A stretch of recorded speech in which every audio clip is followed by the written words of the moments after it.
Bonjour tout le monde. Alors j'espère que vous allez tous bien.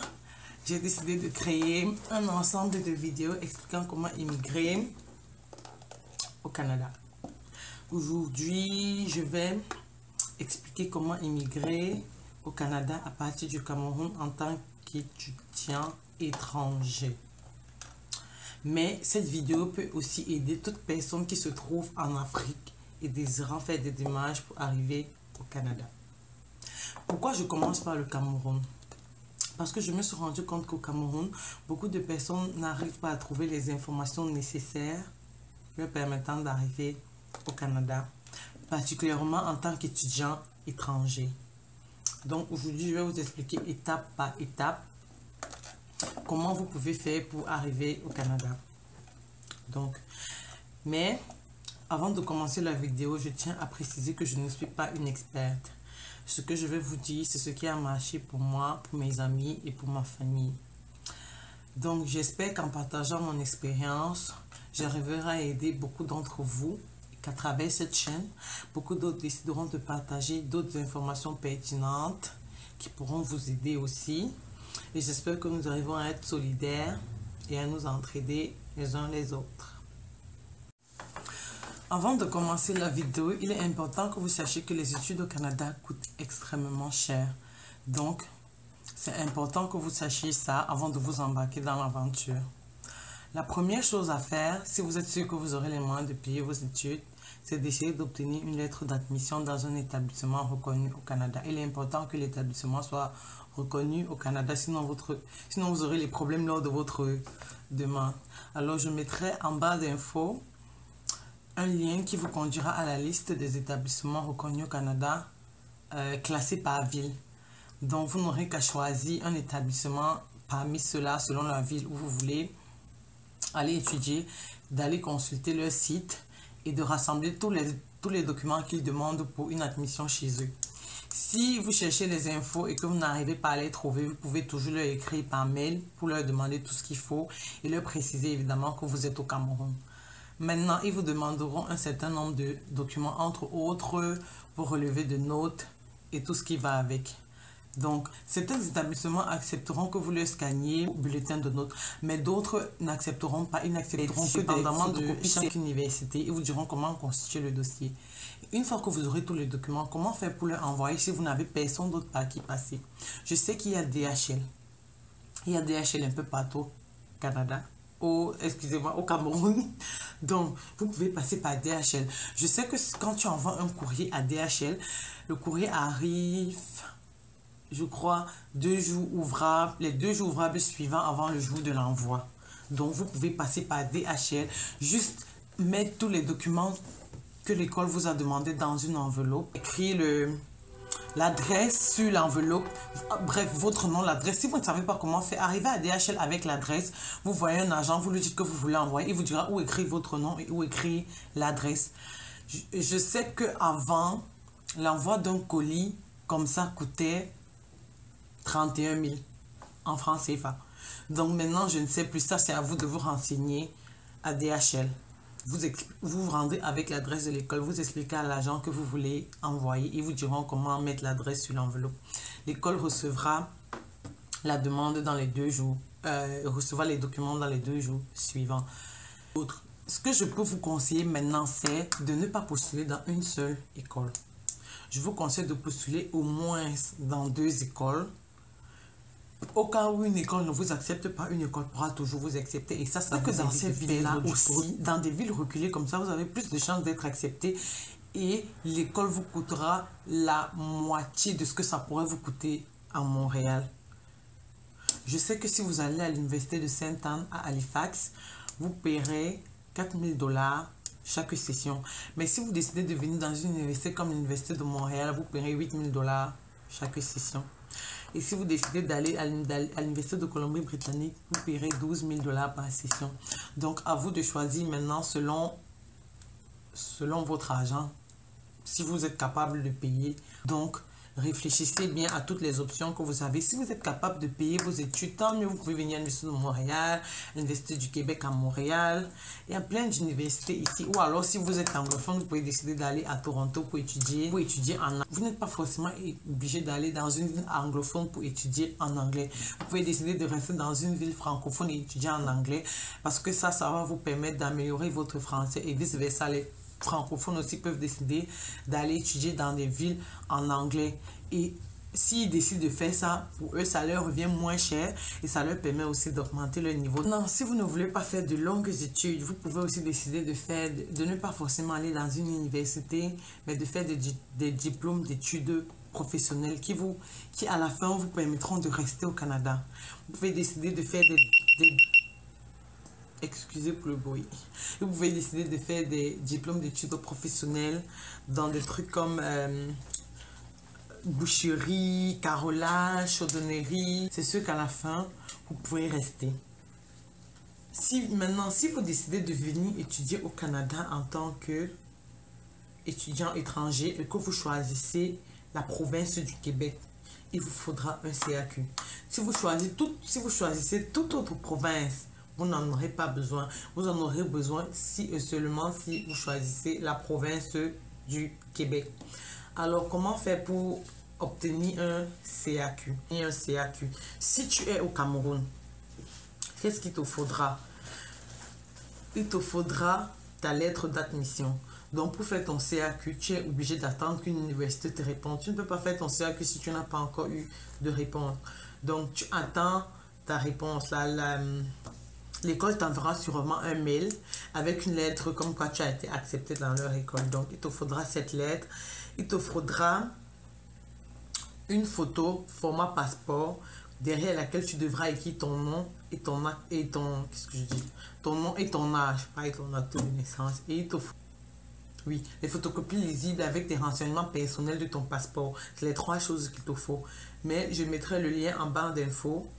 Je vous conseille, malgré ce que je vous ai dit, d'aller regarder sur ce lien la liste de tous les documents qu'il faut. Je pense que vous pouvez toujours passer par DHL. Je sais que DHL, c'est vraiment un moyen sûr. C'est un moyen que j'ai utilisé. C'est un moyen que beaucoup de personnes que je connais ont utilisé. Donc, je vous conseille de passer par eux. Mais maintenant, si vous connaissez d'autres personnes qui envoient des colis rapidement, vous pouvez aussi passer par eux. Une fois que vous avez rassemblé tous les documents, vous envoyez votre demande au 285 rue Notre-Dame-Ouest, 4e étage à Montréal, au Québec. Le code postal, c'est H2Y1T8 au Canada. Au bout de 3 à 4 semaines, vous devriez avoir une réponse. Donc, en attendant d'avoir la réponse du CAQ, vous pouvez commencer à prouver que vous avez les preuves finales. Vous pouvez commencer à prouver que vous avez les moyens nécessaires pour venir étudier au Canada. Quand je dis moyens, c'est les preuves financières. Donc, la première chose à faire, c'est de faire quoi? Pour prouver que vous avez les moyens financiers, c'est d'abord d'ouvrir un compte dans une banque canadienne et déposer la caution. La caution est de 22 000 $ canadiens. Quelle banque dans quelle banque vous pouvez le faire? Vous pouvez le faire à RBC par exemple. Ils ont des représentants au Cameroun et c'est une banque canadienne. Vous ouvrez un compte à la RBC, vous y déposez 22 000 $ canadiens et ils vous donneront une lettre comme quoi effectivement vous avez un compte chez eux et que vous y avez déposé 22 000 $ canadiens. Une fois que c'est fait, il vous reste encore beaucoup d'autres choses à faire. Je sais que beaucoup d'entre vous pensent qu'une fois qu'on a déposé la question, c'est suffisant, mais c'est faux. Parce qu'il vous faut prouver que vous serez en mesure de payer le reste de vos études au Canada. Parce que si par exemple votre formation que vous avez choisie, c'est une licence quelconque. La licence ici, c'est 3 ans. Donc, il vous faudra prouver que vous serez en mesure de payer les 2 autres années parce que la caution, en fait, c'est juste pour s'assurer que la première année, vous aurez de quoi vivre. Mais pour qu'il vous donne le visa, il faut que vous soyez en mesure de prouver que vous allez aussi payer les 2 autres années. Donc, comment faire pour prouver ça? Vous pouvez, pour prouver, faire un garant. Il vous faut un garant qui prendra en charge toutes vos tout le reste de vos études. Que doit faire ce garant pour prouver qu'il va prendre vos études en charge? La première chose qu'il doit faire, c'est de faire une lettre de prise en charge. Alors, si vous êtes au Cameroun ou allez faire une lettre de prise en charge, vous pouvez faire une lettre de prise en charge chez un notaire. Chaque notaire a ses prix, donc je ne saurais vous dire combien ça coûte, mais je connais quelqu'un qui a fait une lettre de prise en charge et a payé 100 000 francs CFA. Donc, je ne sais pas, ça doit être autour de ça. Mais maintenant, peut-être que ça dépend de chaque notaire. Donc, une fois que vous avez la lettre de prise en charge, la deuxième chose que vous pouvez faire, c'est quoi? Rassembler, que votre garant rassemble des photocopies de tous les biens qu'il a. Par exemple, si votre garant a des maisons, qu'il a des maisons, s'il a des terrains, qu'il met des titres fonciers de ces terrains, s'il a des voitures, qu'il mette quelque chose qui prouve qu'il a des voitures. Bref, que votre garant rassemble tous les biens matériels qu'il a avec des preuves, comme quoi c'est bien l'appartient. Pour pouvoir prouver qu'il va payer qu'il va payer le reste de vos études. En plus, il faut qu'il fournisse ses fiches de paye. Il faut qu'il fournisse ses fiches de paye. S'il a un compte bancaire, il faut qu'il fournisse ses relevés de compte. Donc, en gros, votre garant doit fournir ses relevés de compte, ses fiches de paye, une preuve de tout bien matériel ou d'argent liquide qu'il possède. Tout ça, ce sera bien pour vous. Le plus de preuves il aura, le plus de biens il aura, vous aurez plus de chances d'être accepté. Si votre garant est entrepreneur, il faudra qu'il fournisse un état banquier, un état financier des comptes de son entreprise des 2 dernières années précédant l'année où vous demandez votre visa, où vous faites votre demande. Donc, une fois que vous avez rassemblé tout ça, vous avez déjà fait la majorité du travail. Une chose que je veux préciser, c'est que si votre garant n'a pas un lien direct avec vous, par exemple votre père, votre mère ou votre mère, il faudra que vous prouviez le lien qu'il a avec vous. Par exemple, si votre garant est votre oncle, il faudra que à la liste de documents pour votre demande, il faudra que vous ajoutez votre acte de naissance, l'acte de naissance de votre père et l'acte de naissance de votre oncle pour prouver le lien qu'il a avec vous. Si votre garant est votre beau-père, il faut que vous prouviez que il y a un lien. Comment vous pouvez faire? Vous pouvez par exemple fournir l'acte de mariage qu'il a avec votre mère, l'acte de naissance de votre mère et son acte de naissance. Donc, son acte de naissance et votre acte de naissance aussi, ça c'est une manière de prouver qu'il est votre garant. Donc, dépendamment de qui est votre garant, vous devez prouver, s'il n'est pas votre père et votre mère, vous devez prouver le lien qu'il a avec vous.